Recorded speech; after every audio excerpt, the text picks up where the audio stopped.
In this video, we will be going over the market update for Portland, Oregon in May of 2022.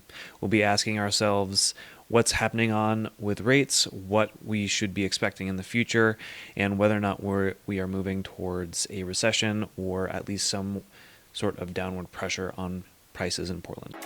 All right, we will be going through a lot of content today. I'll make sure to make timestamps for you so that way you can kind of skip to particular parts and understand a little bit more about where we are market wise. This will probably be a update for understanding the market more as a whole, and then I will most likely be diving into a little bit more on the local or submarket level to kind of see where things are at right now. So with that, if you find this content helpful, it would be wonderful if you could like and subscribe. It helps the YouTube algorithm quite a bit, so that way I can share this information with even more people.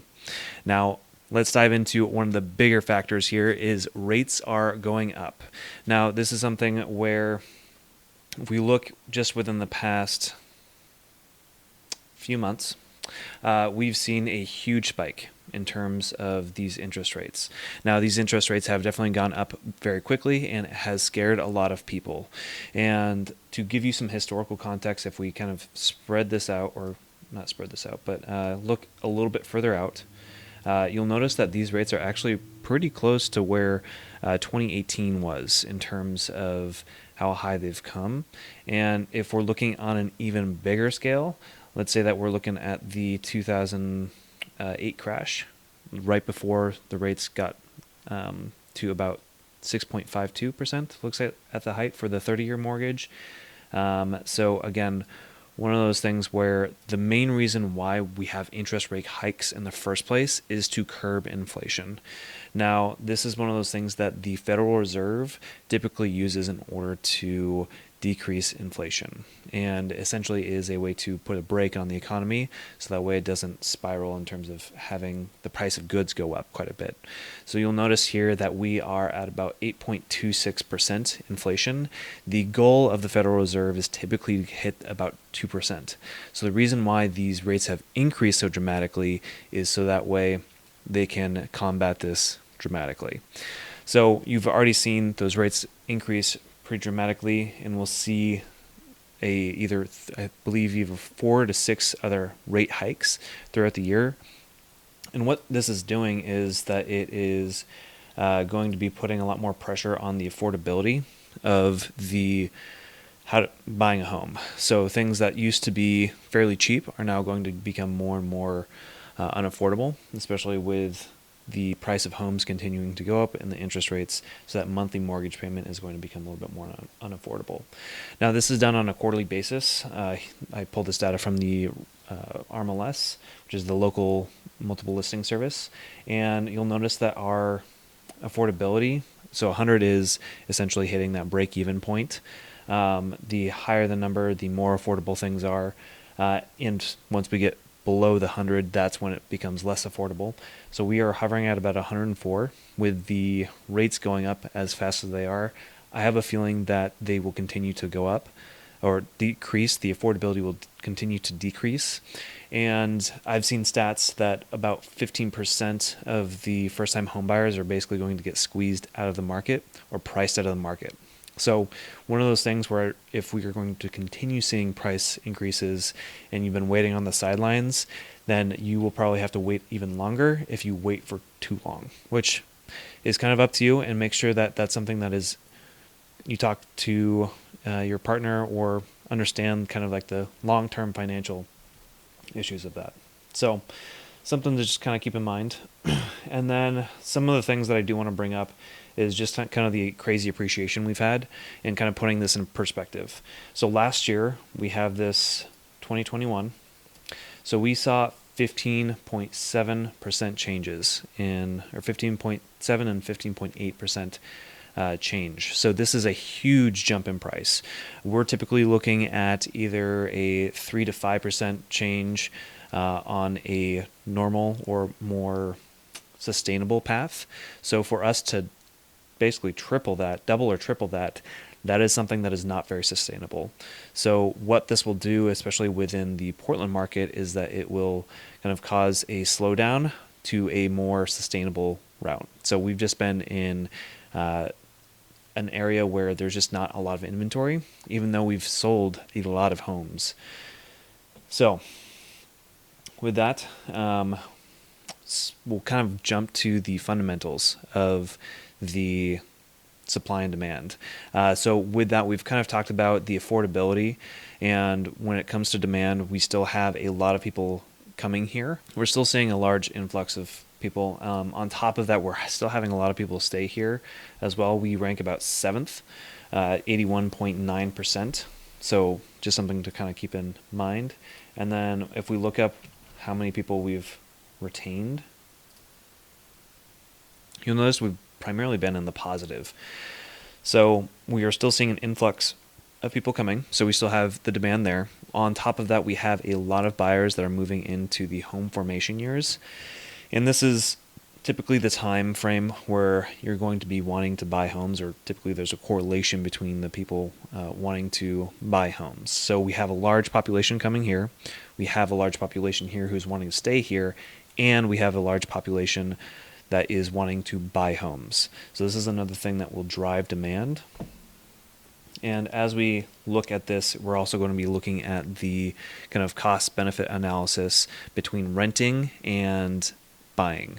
So you'll notice that we've just in the past couple months, it's kind of skyrocketed. So you'll notice that it's actually becoming much more expensive to buy a home. So when you have people who are wanting to buy a home but can't buy a home, they then switch to renting a home.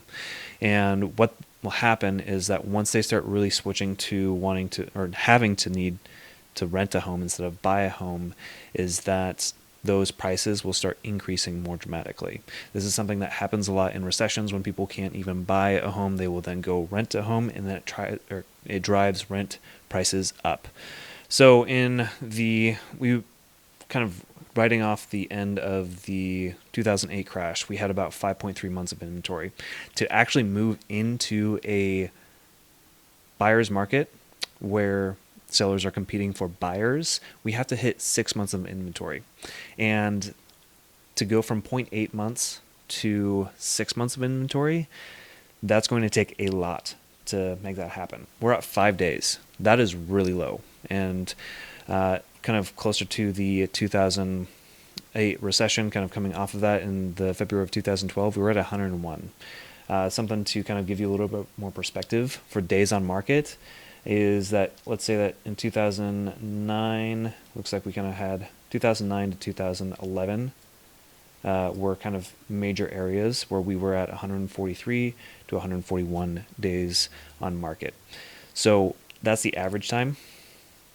So that might be a little bit higher than the median, but still we would have to jump quite a bit, as in like triple or quadruple the amount of inventory, or triple or quadruple the amount of days on market to really even see enough time for inventory to get into the market.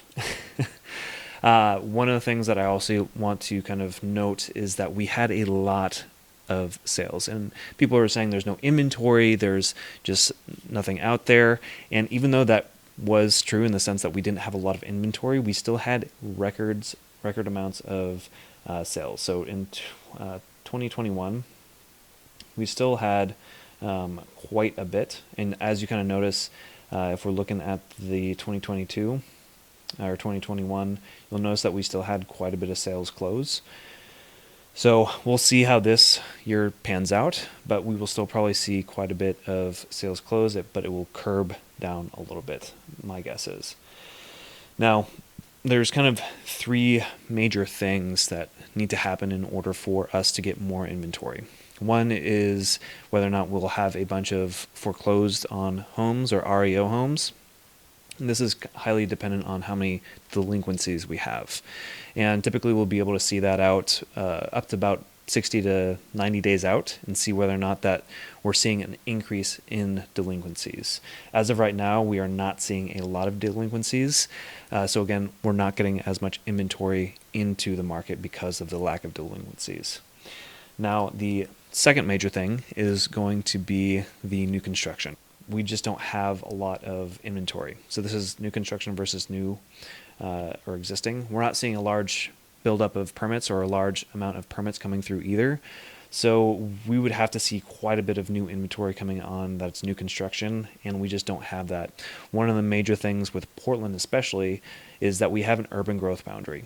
So when it comes to building, we're really not trying to spread out very quickly, or we can't really spread out very quickly. And this usually causes home prices to kind of level out a lot more within economic recessions, in a sense, because we still have a limited amount of inventory. So something to keep in mind. And then the last major thing is that you'd have for inventory is people who actually want to sell. Now, in Oregon, we have about 55% of homeowners that have an interest rate of less than 4%. If we have interest rates that are higher than that, you are essentially asking sellers to sell off their home for a home that is going to be more expensive and going to have a higher monthly mortgage payment because of the interest rates. This is not super great for a lot of people, or it's not as advantageous for them to actually do that. Now, this will most likely cause, again, a lack of inventory to be coming on. So these three major factors, we don't have a lot of inventory coming on. So with that in mind, if you find any of this content helpful, again, if you want to leave your comments below and tell me a little bit more about where you think the market's going, I would love to hear from you. And if you have any areas for looking up stats, I would also love to look at that. I'm a little bit of a data nerd.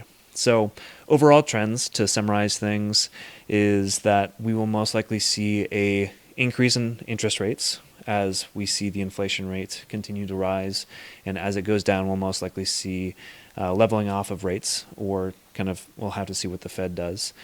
We will continue to see home prices go up because of the fact that we still have a very strong demand, and it will most likely curb a lot of more first-time home buyers in terms of them entering the market. And we will probably see a low inventory over the next couple months. Now, this is something where it might start increasing a little bit more towards the normal or sustainable market, but we will have to see. All right, so we will now dive into more of the current market updates. These are going to be, I'll be going over the sub-cities. I won't be going over all of them, so if you ever want me to dive into those, feel free to let me know in the comments section. And first off, we'll be going into Beaverton. So as of right now, it looks like the median list price is around $650 at this point, and the average days on market is about 33, but the median is closer to 7 days. So this means that a lot of these properties are basically going in a weekend. We did see a little bit of a climb in terms of inventory, so we're at about 94 as of May 13th. So we will see kind of where that lands, and then you'll see this median rent at this $2,495. So just things to kind of keep in mind when you are looking at these. This is a very, very strong seller's market. So when it comes to looking at properties, understand that there will most likely be competition on those. Now, we'll be taking a look at Hillsboro. This is right next to Beaverton. And as you can see, the median list price is at $694, or basically $695 at this point. Still a lower actual average days on market at closer to 22, and then the median days on market at 7. So again, not a ton. So between that and the inventory being closer to 64, so this really is not a lot of inventory. So between Beaverton and Hillsboro, there is close to about 160, 170 houses. This is actually much better than what we saw earlier on in the year, where we only had maybe 30 or so in this Hillsboro area, and then we were in this 50s range for Beaverton. So we are going to see a lot more inventory coming on. Next, we'll be taking a look at this Tigard area. And you'll notice that the median price is about the same here as well, at $650. and average days on market is actually much lower.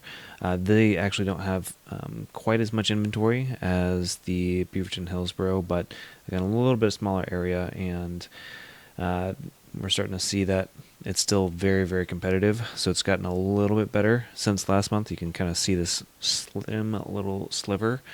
Then we'll be diving into the a little bit more towards the east and looking at Lake Oswego.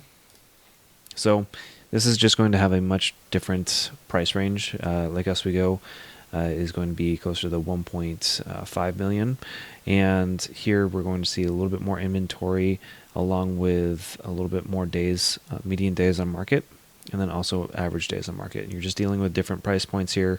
So again, it really depends on what kind of price point you're in, along with what type of home you're looking for. So there are a lot of submarkets there. Next, we'll be going over to the Milwaukie area. Now, this kind of incorporates a little bit further south on Portland and is on the east side of the river. And this is still very competitive here as well. We do have a little bit lower of a median list price at this $539. So you will find a little bit more affordable homes. And then in terms of the average days on market, again, not very much. And then these median days on market closer to 7. You'll notice that rent is definitely starting to increase in this area as well. Inventory, we are still fairly low at 45. And then we'll move a little bit more east towards Gresham. You'll see we actually have a lot less competition here. So if you're looking for homes that typically will have a little bit more space to them, you still have a median price that is at this $573, but you might have a little less competition in this area. And in terms of inventory, it definitely seems to be growing as well. You'll notice that in most of these cases, we are seeing a growth in inventory, and hopefully we'll be seeing this kind of calm down a little bit, so that way we're moving much more towards a sustainable market.